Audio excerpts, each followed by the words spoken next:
सभी साथियों को नमस्कार। साथियों, पिछली कक्षा में हम लोगों ने वर्ण व्यवस्था से संबंधित अध्ययन किया था, जिसमें वर्णमाला क्या है, वर्ण क्या है, स्वर, व्यंजन, आयोग, वाह इत्यादि से संबंधित हम लोगों ने अध्ययन किया था। और आज उसी को आगे बढ़ाते हुए आज की कक्षा में हम लोग स्वरों का विभाजन से संबंधित अध्ययन करेंगे। एक बार पुनः पुनरावृत्ति के रूप में स्वर क्या है उससे संबंधित चर्चा की जाएगी। उसके बाद स्वर की जो विशेषताएं हैं और स्वर का विभाजन इत्यादि से संबंधित चर्चा की जाएगी। आइए हम लोग अपनी कक्षा प्रारंभ करते हैं। स्वर, स्वरों का विभाजन, इसका अध्ययन करने से पहले हम लोग स्वर के विषय में एक बार पुनः देखेंगे। साथियों, पिछली कक्षा में हमने बताया था कि ऐसी ध्वनियां जो स्वतः उच्चारित होती हैं या जो स्वतंत्र रूप से जिनका उच्चारण होता है, उन ध्वनियों को हम स्वर के नाम से जानते हैं। ठीक, यानी स्वर स्वतंत्र रूप से, स्वतंत्र, ऐसे वर्ण, ऐसी ध्वनियां जो स्वतंत्र रूप से उच्चारित होते हैं, जिनका उच्चारण स्वतंत्र रूप से होता है। कहने का मतलब कि जिनके उच्चारण में किसी अन्य ध्वनियों का या अन्य स्वरों का कोई भी सहयोग नहीं होता है, कोई भी मेल नहीं होता है, उनको हम क्या कहते हैं? स्वर कहते हैं। ठीक, यह परिभाषा, यह लक्षण, यह अर्थ छोटी कक्षाओं से ही बताया जाता है, जबकि आप लोग छोटी कक्षाओं के नहीं बल्कि विभिन्न प्रकार की प्रतियोगी परीक्षाओं की तैयारी करने वाले छात्रगण हैं। इसलिए आपको स्वर की उन विशेषताओं के ऊपर भी थोड़ा ध्यान करने की आवश्यकता है या उसको जानने की आवश्यकता है, जिसके विषय में विभिन्न प्रकार से कई बार परीक्षाओं में प्रश्न पूछ भी चुका है और अक्सर पूछता भी है, आगे पूछने की संभावना है। तो इनकी विशेषताएं क्या है? पहली विशेषता है कि वह स्वतंत्र है। स्वतंत्र का मतलब कि इसके ऊपर किसी भी वर्ण का या किसी भी स्वर का कोई दबाव नहीं है, यह स्वतः उच्चारित होता है। ठीक, दूसरी बात, यह स्वाधीन है। क्या है? स्वाधीन। स्वाधीन, स्वधन अधीन ना, स्व माने अपने आप, यह अपने आप पर निर्भर है। ठीक, वही बात जो ऊपर हमने बताया कि जिसके ऊपर किसी भी अन्य स्वर का कोई दबाव नहीं होता है, स्वतंत्र होता है, वह स्वाधीन होता है। ठीक, अगली विशेषता है अवरोध रहित। अवरोध रहित, जो स्वर होता है वह अवरोध रहित होता है। व्यंजन का यह विपरीत, व्यंजन जो होता है उसके उच्चारण में ध्वनियों का योग होता है, ध्वनियों का सहयोग होता है, यानी स्वरों का सहयोग होता है। लेकिन यह जो स्वर है यह अवरोध रहित होता है, इस पर कोई भी अन्य स्वर का अवरोध नहीं होता है, अन्य वर्ण का अवरोधन नहीं होता है। अगली विशेषता है यह देर तक उच्चारित होता है। देर तक उच्चारण किया जाता है, किया जा सकता है, किया जा सकता है। ठीक है ना, जो स्वर है इसका उच्चारण काफी देर तक किया जा सकता है। जैसे हमने कहा अ, आ, ई, उ, है ना, तो इसका उच्चारण जो है देर तक किया जा सकता है। अगली बात है कि यह घोष होता है। क्या होता है? घोष। घोष का मतलब उच्चारित होना, जिसका उच्चारण होता है। ठीक, इसके बाद यह वर्ण भी हो सकता है और यह अक्षर भी हो सकता है। यह वर्ण भी हो सकता है और यह अक्षर भी हो सकता है। ठीक है ना। अगली बात, यह आक्षरिक होता है। क्या होता है? आक्षरिक, यानी किसी अक्षर के द्वारा इसको प्रस्तुत किया जा सकता है, किसी अक्षर के रूप में इसको लिखा जा सकता है और लिखा जाता है। ठीक है ना। ठीक, तो ये रहा स्वर की विशेषताएं। स्वर का अर्थ हमने क्या बताया? वह वर्ण जो स्वतंत्र रूप से उच्चारित होता है या स्वतंत्र रूप से बोले जाते हैं, उनको हम क्या कहते हैं? स्वर कहते हैं। इसमें किसी भी दूसरे वर्ण का कोई भी सहयोग नहीं होता है। ठीक ना। एक बात और, मात्रा, मात्रा केवल ध्वनियों स्वर का होता है। मात्रा केवल किसका होता है? स्वर का होता है, व्यंजन का नहीं मात्रा होता है, बल्कि किसका होता है? स्वर का होता है। ठीक ना? और साथ ही साथ यह अल्प प्राण होते हैं। क्या होते हैं? अल्प प्राण। हालांकि इसका अभी जिक्र हम लोग आगे करेंगे। अल्प प्राण कहने का मतलब कि इसका उच्चारण करने में जो प्राण वायु है, जो हमारे शरीर के अंदर से बाहर की ओर निकलती है, वह कम मात्रा में प्रयुक्त होती है, अल्प प्राण। ठीक, इसके बाद अब हम चलते हैं स्वर के भेद की ओर। स्वर के भेद, स्वर के भेद। ठीक ना? स्वर के कितने भेद होते हैं, इससे संबंधित जानकारी।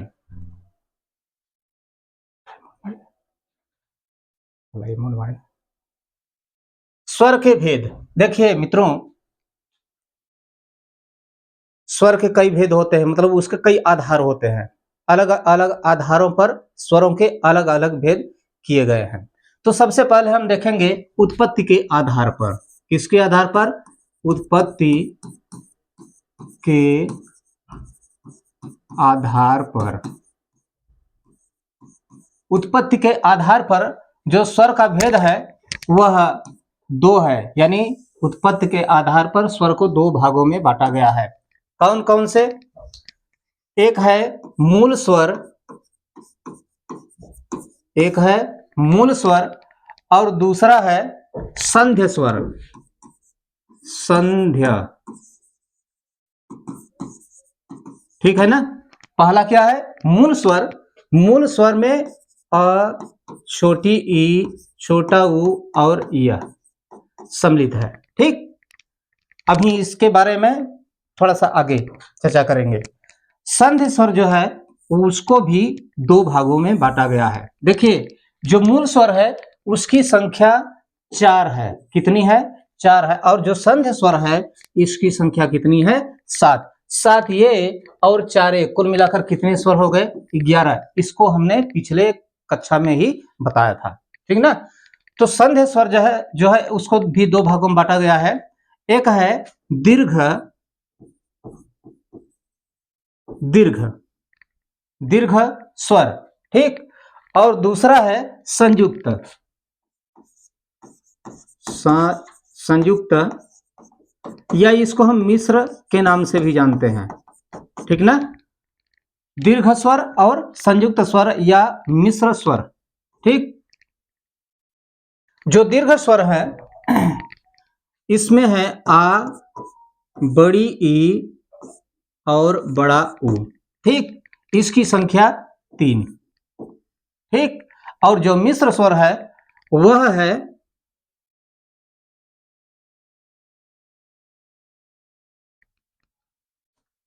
ए, ऐ, ओ, औ। ठीक, ए, ऐ, ओ, औ, इसकी संख्या 4। ठीक ना? 4 और ये 3 कितने हो गए? 7। संध्य स्वरों की संख्या कितनी है? 7 है, जबकि संध्य स्वर को दो भागों में बांटा गया है। एक है दीर्घ जिसकी संख्या 3 है, और जो संयुक्त स्वर है उसकी संख्या कितनी है? 4 है। तो 4 और 3 कितने हो गए? 7। और 7 ये और 4 ये, कुल मिलाकर के कितने स्वर की संख्या कितनी हो गई? 11 हो गई। ठीक ना? अब हम चलते हैं मूल स्वर की ओर। मूल स्वर किसको कहते हैं? ठीक ना? मूल स्वर, मूल का मतलब आप लोग जानते हैं, आधार होता है, जड़ होता है ना? शब्द की ओर ध्यान दीजिएगा। मूल स्वर ऐसा स्वर जो किसी अन्य की सहायता से उच्चारित न हो ना, या ऐसा स्वर जो किसी अन्य वर्ण के मेल से न बने हो, उसको हम क्या कहते हैं? मूल स्वर। जो वर्ण किसी अन्य वर्ण की सहायता से न बने हो, उसको हम क्या कहते हैं? मूल स्वर। ठीक ना? मूल का मतलब हमने क्या बताया?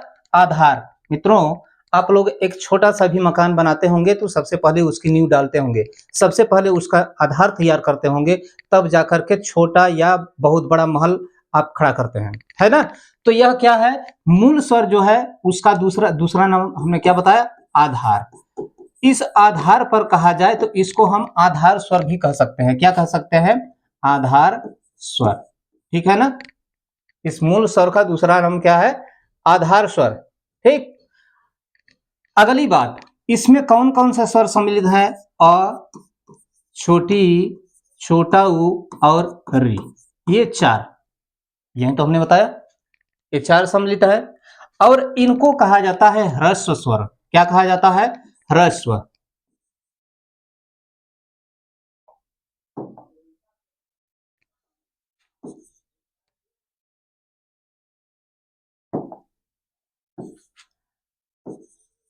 ह्रस्व, ठीक ना, ह्रस्व स्वर कहा जाता है। क्यों, क्योंकि यह मूल स्वर हैं। मूल का मतलब कि ऐसे, यह ऐसे स्वर हैं जिनके ऊपर बाकी स्वर आधारित होते हैं, यानी बाकी जो स्वर हैं उनके निर्माण में इन स्वरों की महत्वपूर्ण भूमिका है। इन्हीं के सहयोग से उनका निर्माण या उनकी रचना होती है, तो इनको मूल स्वर कहा जाता है। और ये इन्हीं को ह्रस्व कहते हैं। ह्रस्व का मतलब होता है छोटा, कहने का मतलब कि इसके अलावा इनके सहयोग से जिन भी स्वरों का निर्माण, जिन भी स्वरों की रचना होती है वे इनसे बड़े होते हैं, ठीक ना। तो इनको क्या कहा जाता है, आधार स्वर कहा जाता है, ह्रस्व स्वर कहा जाता है। यदि हम मात्रा की दृष्टि से देखें तो इनकी मात्रा एक होती है, इसलिए इनको हम एक मात्रिक स्वर भी कहते हैं। एक मात्रिक, एक मात्रिक स्वर के नाम से भी जानते हैं, ठीक। तो इसके कितने नाम हो गए, एक, दो, तीन और चार। मूल स्वर के ही मूल स्वर को ही चार नामों से जाना जाता है। अब परीक्षा में इनमें से किसी से भी संबंधित प्रश्न पूछ सकता है, आधार स्वर किसे कहते हैं, है ना। इनमें से किसी एक का नाम दे दिया, अब पूछ दिया कि इनमें से जो आधार स्वर है उसको छांट करके लिखिए, तो आप भ्रमित न होइएगा, क्योंकि मूल स्वर का ही यह भी नाम है, यह भी नाम है और यह भी नाम है। बात समझ में आ गई। इसके बाद हम चलते हैं मूल स्वर के बाद संध्य स्वर की ओर। कौन सा, संध्य,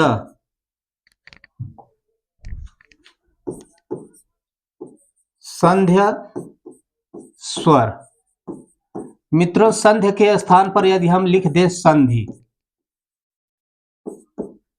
तो बात शायद क्लियर हो जाएगी। संधि का मतलब होता है जोड़, संधि का मतलब होता है योग। कहने का मतलब कि ऐसे स्वर जो किसी अन्य स्वर के योग से बने हो, जिनका निर्माण, जिनकी रचना अन्य स्वरों के योग से, सहयोग से हो, उनको हम क्या कहते हैं, संध्य स्वर। बात समझ में आ गई। संध्य स्वर किसे कहते हैं, जो अन्य स्वरों के सहायता से बने, उनको हम क्या कहते हैं, संध्य स्वर, ठीक ना। अच्छा, संध्य स्वर के दो भेद हमने बताया, कौन कौन, एक है दीर्घ और दूसरा है संयुक्त। संयुक्त को ही हम मिश्र के नाम से जानते हैं, मिश्र स्वर। मिश्र का मतलब मिला हुआ, यानी ऐसे स्वर जिसमें दो स्वर मिले हुए हों या दो स्वरों के मेल से बने हुए हों, उनको हम क्या कहते हैं, संयुक्त स्वर, ठीक ना। दीर्घ स्वर को किसे कहते हैं, दीर्घ स्वर में कौन से सम्मिलित है, आ है, बड़ी ई है और बड़ा ऊ है, ठीक है ना। इनको दीर्घ क्यों कहा जाता है, हमने पहले ही बताया कि जो मूल स्वर हैं उन्हीं से अन्य स्वरों की रचना होती है, उन्हीं से अन्य स्वरों का निर्माण होता है। जैसे हमने अ में अ जोड़ दिया, अ में अ जोड़ दिया तो क्या हो गया, आ हो गया। छोटी ई से छोटी ई को जोड़ दिया तो क्या हो गया, बड़ी ई हो गया ना। और छोटा ऊ से छोटा ऊ हमने जोड़ दिया तो क्या हो गया, बड़ा ऊ हो गया, ठीक है ना। तो यह लघु है, लघु है, और यह क्या है, दीर्घ है। और दीर्घ में यही तीन स्वर हमने आपको बताया है, ठीक है ना। इसके बाद हम चलते हैं संयुक्त स्वर की ओर। संयुक्त का मतलब मिला हुआ, जिसमें दो स्वर आपस में मिले हुए हों। जैसे जैसे कि हमने कहा अ में हमने जोड़ दिया ए तो क्या हो जाएगा, ए हो जाएगा, ठीक ना। अ में ई जोड़ दिया तो क्या हो जाएगा, ए हो जाएगा। अ में उ जोड़ दिया, अ में उ जोड़ दिया तो क्या हो जाएगा, वो हो जाएगा, ठीक है ना। अ में ए जोड़ दिया तो क्या हो जाएगा, ए हो जाएगा। और अ में हमने जोड़ दिया क्या, ओ, तो क्या हो जाएगा, औ हो जाएगा, ठीक है ना। ये चार क्या है, संयुक्त स्वर है। संयुक्त मतलब मिले हुए, दो मिले हुए हैं ना, दो को मिलाकर के बना गया है। अच्छा एक चीज और, यहां पर हमने क्या बताया, संध्य स्वर। संध्य का मतलब जो दो स्वरों की संधि से बना हुआ है। तो यह ऊपर वाला जो दीर्घ स्वर है, यह भी तो मिला हुआ है, इसमें भी तो दो स्वर आपस में सम्मिलित है ना। तो यह किसके अंतर्गत आता है, संधि स्वर के अंतर्गत या संध्य स्वर के अंतर्गत, ठीक ना। लेकिन इनके पहले इनकी रचना होती है, और इनके सहयोग से, किसके, मूल स्वर के सहयोग से क्या होता है, ये संयुक्त स्वर का निर्माण होता है, इनकी रचना होती है। बात समझ में आ गई।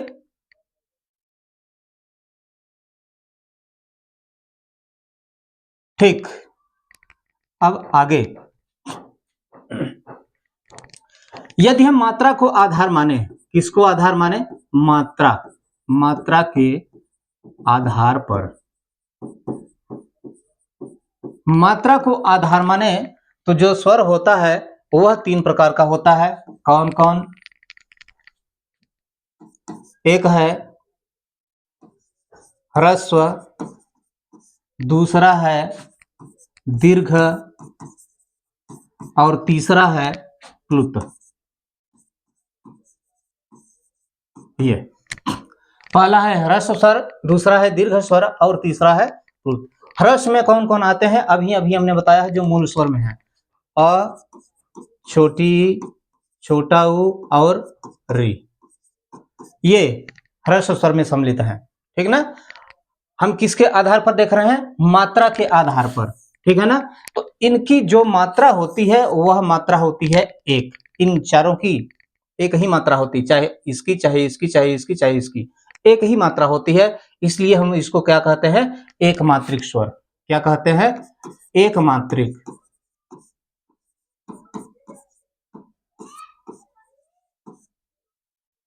ठीक है ना,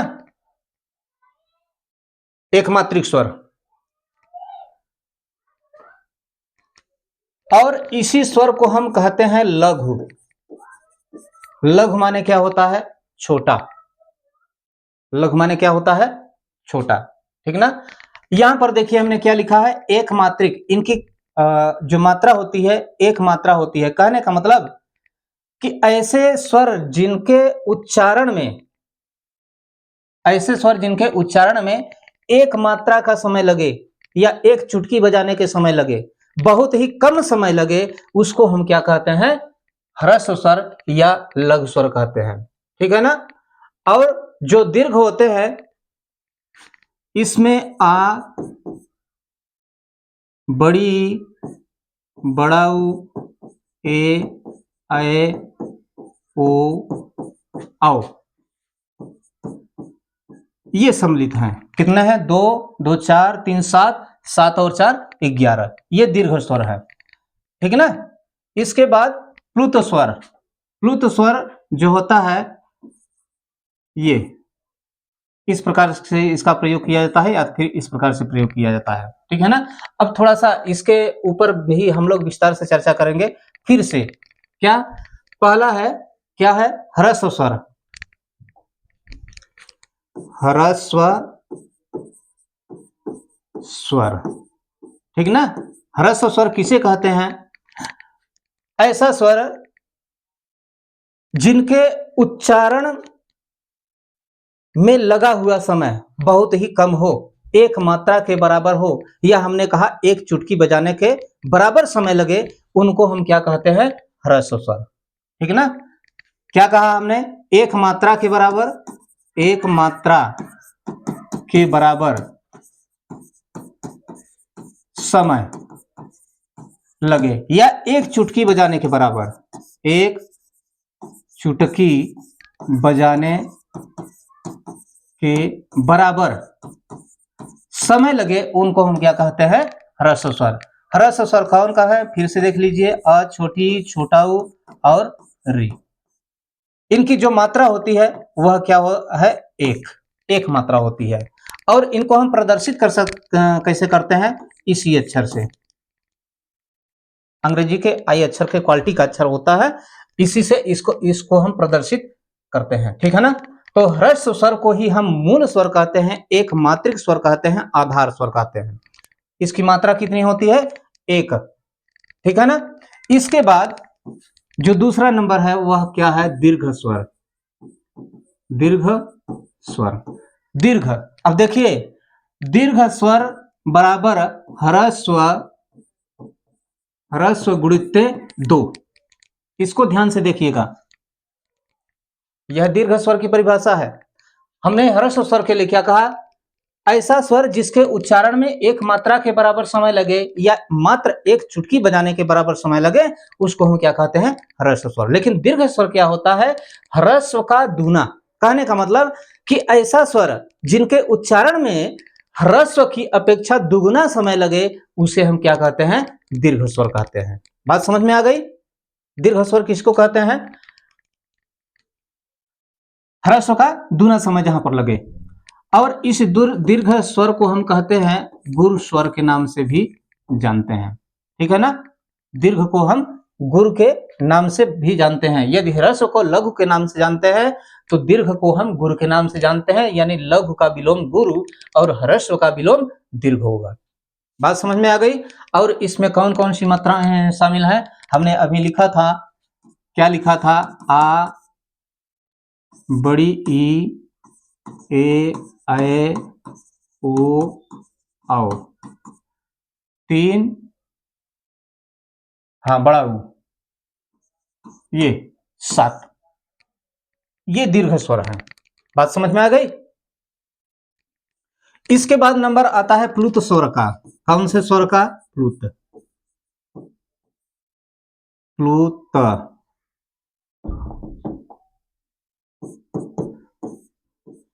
प्लुत स्वर किसे कहते हैं? यानी जिसका उच्चारण काफी देर तक हो, काफी लंबे समय तक हो, उसको हम क्या कहते हैं? प्लुत स्वर के नाम से जानते हैं। इसके लिए यह होगा ह्रस्व गुणित 3, यानी ऐसा स्वर जिसके उच्चारण में ह्रस्व का 3 गुना समय लगे, उसको हम क्या कहते हैं? प्लुत स्वर के नाम से जानते हैं। जैसे हमने कहा ओम, ये शब्द लिखा हुआ है, इसका उच्चारण कीजिए तो ओ को हम लंबा खींचकर तब इसका उच्चारण करते हैं, ओम, है ना? तो इसको जो ओ लिखा है इसको हम लंबा खींच करके तब इस प्लुत स्वर का उच्चारण करते हैं। इस रूप में इसका प्रयोग होता है। तो ये रहे मात्रा के आधार पर स्वर के भेद। कौन कौन से? ह्रस्व स्वर, दीर्घ स्वर और प्लुत स्वर। ठीक ना? अब आप पूछेंगे कि इसका प्रयोग कहां कहां होता है? इसका प्रयोग कहां कहां होता है? आपके मन में यह प्रश्न उठ रहा होगा, तो मैं बता दूं, हंसने में, रोने में,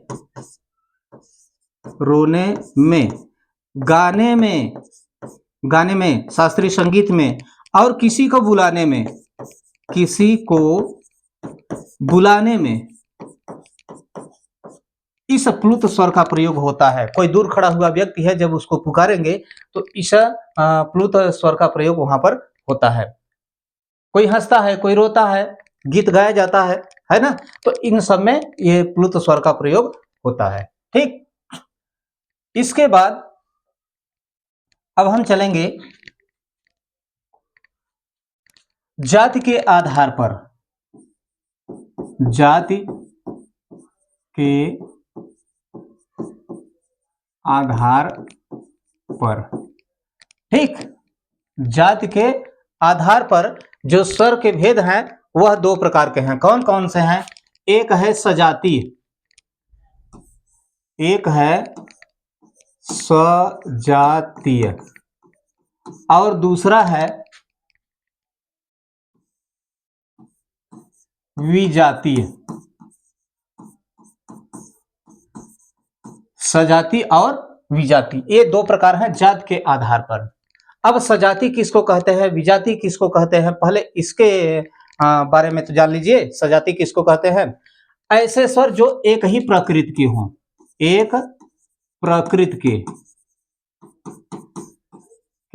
या उच्चारण स्थान एक ही हो, एक उच्चारण स्थान, ठीक है ना। यानी ऐसे स्वर जिनका उच्चारण स्थान एक ही होता है, ऐसे दो स्वरों को हम एक दूसरे का सजाती स्वर कहा करते हैं या उसके नाम से जानते हैं, ठीक है ना। जैसे कि अ, आ,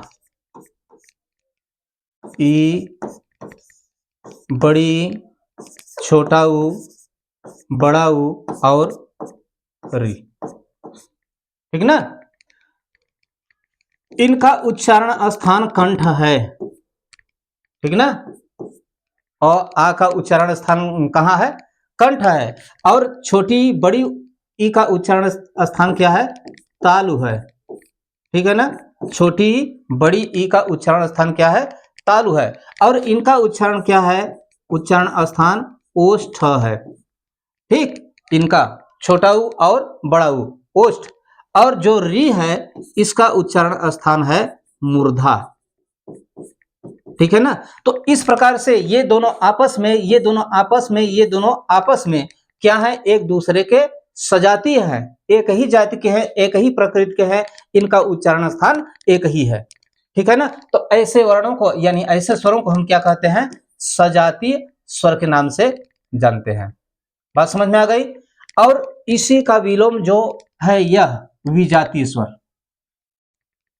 ठीक है ना, विजातीय स्वर। विजातीय का मतलब ऐसे स्वर जिनका उच्चारण स्थान एक ही न हो, ऐसे स्वर जिनका उच्चारण स्थान एक ही न हो बल्कि अलग अलग हो, उनको हम क्या कहते हैं, विजातीय स्वर कहते हैं, ठीक है ना। जैसे अ में हमने ई जोड़ दिया, अ में ई जोड़ दिया तो क्या बना, देखिए अ कंठ से संबंधित है, किससे संबंधित है, कंठ से। और ई किससे संबंधित है, तालु से। दोनों का उच्चारण स्थान अलग अलग है। अ का उच्चारण स्थान क्या है, कंठ है, और ई का उच्चारण स्थान क्या है, तालु है। जब दोनों को एक दूसरे के साथ जोड़ेंगे तो बनेगा क्या, ए। अ में ई जोड़, छोटी ई जोड़ेंगे तो क्या बनेगा, ए बनेगा। और अ में ए जोड़ दिए, ए जोड़ दिए तो क्या बनेगा, ए, ठीक है ना। अ का उच्चारण स्थान कहाँ है, कंठ है, और अ का उच्चारण स्थान कंठ है, और ई तालु, और ए अधन ए है। ये हो गया। कंठ तालु को जब जोड़ेंगे तो क्या होगा, कंठ तालु, कंठ तालु, ठीक। तो यह कंठ है, यह कंठ तालु है। जब इस दोनों को आपस में जोड़ेंगे तो भी होगा क्या, कंठ तालु, ठीक। तो इसको हम विजातीय स्वर कहते हैं, एक दूसरे के यह दोनों क्या है, विजातीय स्वर है, ठीक है ना। इसके बाद नंबर आता है प्रकृति या स्वभाव, प्रकृति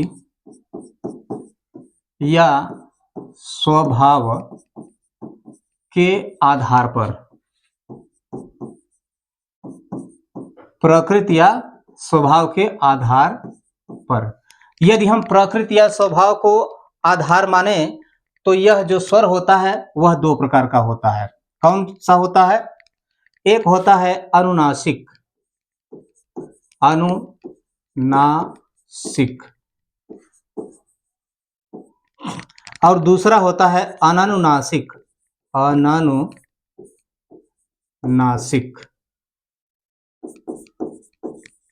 ये प्रकृति या स्वभाव के आधार पर अनुनासिक और अनानुनासिक, ठीक है ना। इसको हम नासिक्य के नाम से भी जानते हैं।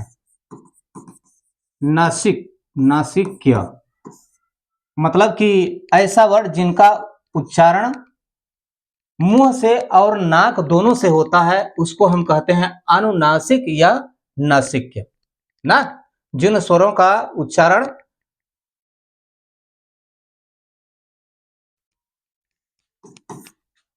मुख के साथ नाक से भी निकले, जिनका उच्चारण मुख और नाक दोनों से है, कहने का मतलब कि ऐसे स्वर जिनके उच्चारण में जो प्राणवायु है वह मुंह से भी निकले और नाक से भी निकले, उनको हम क्या कहते हैं, अनुनासिक या नासिक्य। ठीक, अब देखिए इसको हम प्रदर्शित किस प्रकार से करते हैं, शिरोरेखा के ऊपर एक चंद्र बिंदु लगा करके। कैसे प्रदर्शित करते हैं, शिरोरेखा के ऊपर चंद्र बिंदु लगा करके। बात समझ में आ गई। अब यहां पर प्रश्न यह उठता है कि यदि शिरोरेखा पर पहले से ही कोई वर्तनी लगी हुई है, ध्यान दीजिएगा, शिरोरेखा पर पहले से ही कोई वर्तनी लगी हुई है, तो हम इसका प्रयोग किस प्रकार से करेंगे। तब हम क्या करेंगे, तब इसका प्रयोग इस प्रकार से नहीं करेंगे, बल्कि शिरोरेखा के ऊपर केवल एक बिंदी लगाएंगे। बात समझ में आ गई। यदि शिरोरेखा के ऊपर पहले से ही कोई वर्तनी लगी हुई है, तब इसका प्रयोग नहीं, इसके स्थान पर हम इसका प्रयोग करेंगे। बात समझ में आ गई। जैसे हमने कहा गोंद, हमको लिखना है गोंद ना, हमको लिखना क्या है, गोंद लिखना है, और लिखा क्या है, गोद। हमको लिखना क्या है, गोंद, लिखा क्या है, गोद। तब यहां पर तो यह वर्तनी पहले से ही लगी हुई है, तब इसका प्रयोग हम कैसे करेंगे, तब हम इसके स्थान पर केवल एक बिंदी लगाएंगे, है ना। इसी प्रकार से भैंस, भैंस हो गया ना, भैंस, भ पर पहले से वर्तनी लगी हुई है, तो हम क्या करेंगे, केवल बिंदी का प्रयोग करेंगे। सोठ, सोठ लिखा हुआ है, हमको इसका प्रयोग करना है, तो क्या करेंगे, केवल एक बिंदी लगाएंगे। बात समझ में आ गई। यह है अनुनासिक या नासिक्य, ठीक ना। कहने का मतलब कि ऐसी ध्वनियां, ऐसे स्वर जिनका उच्चारण मुंह के साथ नाक का भी प्रयोग होता है, वहां पर क्या होता है, अनुनासिक या नासिक्य होता है, ठीक ना। इसके बाद अनानुनासिक, यहां पर देखिए अन को निकाल दे, क्या कहते हैं, अनानुनासिक लिखा है। अनुनासिक क्या होता है, इसी का ठीक विलोम होता है। ठीक विलोम क्या कहे, हम यहां पर जो बताए हैं, नासिका के सम्मुख के साथ नाक का, तो यहां पर से हम नाक को हटा देंगे तो क्या बचेगा, मुख बचेगा। यानी ऐसे स्वर जिनके उच्चारण में जो प्राणवायु होती है वह केवल मुख से निकले, नाक से न निकले, उनको हम क्या कहते हैं, अनानुनासिक। क्या कहते हैं उनको, अनानुनासिक। तो यहां पर जितने भी स्वर हैं, जितने भी स्वर हैं, आ से लेकर के आओ तक, ये जितने भी स्वर हैं सब क्या हैं, अनानुनासिक हैं, ठीक है ना। नासिका का प्रयोग इसमें नहीं होता है। बात समझ में आ गई। इसके बाद हम चलते हैं आगे, ओठों की स्थिति के आधार पर, ओठों की स्थिति के आधार पर जो स्वर होते हैं उनको दो भागों में बांटा गया है। कौन कौन, एक है वृत्तमुखी, वृत्तमुखी, और दूसरा है अवृत्तमुखी। दूसरा क्या है, अवृत्तमुखी। यहां पर ध्यान दीजिएगा क्या लिखा है, वृत्त लिखा है। वृत्त का मतलब कहने का मतलब ऐसे स्वर जिनके उच्चारण में या जिनका उच्चारण करते समय हमारे मुंह के जो दोनों होंठ है वे वृत्ताकार रूप धारण कर दें, उन्हें हम क्या कहते हैं? वृत्तमुखी स्वर कहते हैं। बात समझ में आ गई? ऐसे स्वर जिनका उच्चारण करते समय हमारे ओंठ का जो रूप होता है वह वृत्ताकार रूप हो जाए, वृत्ताकार रूप धारण कर दे या गोलाकार रूप धारण कर ले, उसको हम क्या कहते हैं? वृत्तमुखी स्वर कहते हैं। ठीक। और अवृत्तमुखी, अवृत्त, अ पहले लिखा हुआ है, अ का मतलब यह अ क्या है? निषेधवाचक। क्या है? निषेधवाचक है। निषेध का मतलब नहीं होता है। ठीक है ना? कहने का मतलब कि ऐसे स्वर जिनके उच्चारण में हमारे मुंह के जो ओठ है वे वृत्ताकार रूप धारण नहीं करते हैं बल्कि फैलते हैं, उनको हम क्या कहते हैं? अवृत्तमुखी स्वर कहते हैं। ठीक है ना? अब देखिए, छोटा ऊ, बड़ा ऊ, ओ बोलकर देख लीजिए, आओ।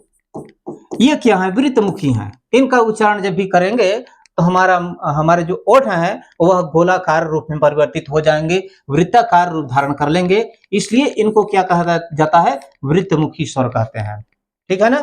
और इसके बाद जो अवृत्तमुखी होता है वह है आ, छोटी, बड़ी, ये है ए, ऐ। ये अवृत्तमुखी हैं। इनके उच्चारण में यानी इनका उच्चारण करते समय जो हमारा मुंह है, मुंह के होंठ है, वे गोलाकार रूप धारण नहीं करते हैं बल्कि फैलते हैं, इसलिए इनको हम क्या कहते हैं? अवृत्तमुखी स्वर। बात समझ में आ गई? तो ओठों की स्थिति के आधार पर स्वर दो प्रकार के होते हैं, एक होता है वृत्तमुखी स्वर, वृत्तमुखी स्वर यहां पर लिखे गए हैं। दूसरा होता है अवृत्तमुखी स्वर, अवृत्तमुखी स्वर यहां नीचे लिखे गए हैं। अवृत्तमुखी स्वर यानी ऐसे स्वर जिनका उच्चारण करते समय हमारा मुंह या हमारे ओठ वृत्ताकार रूप धारण नहीं करते हैं, उनको हम क्या कहते हैं? अवृत्तमुखी स्वर। और अवृत्तमुखी स्वर कौन कौन से हैं यहां पर लिखे गए हैं। ठीक है ना? तो ये रहा स्वरों का विभाजन। इस प्रकार से आज की कक्षा यहीं पर संपन्न की जाती है। पुनः मिलेंगे इसी क्रम से आगे बढ़ते हुए। आप पढ़ने से पीछे नहीं भागेंगे तो हम पढ़ाने से पीछे नहीं भागेंगे। एक क्रम से आपका पूरा कोर्स हम कराएंगे। आप अध्ययन में लगे रहिए। धन्यवाद।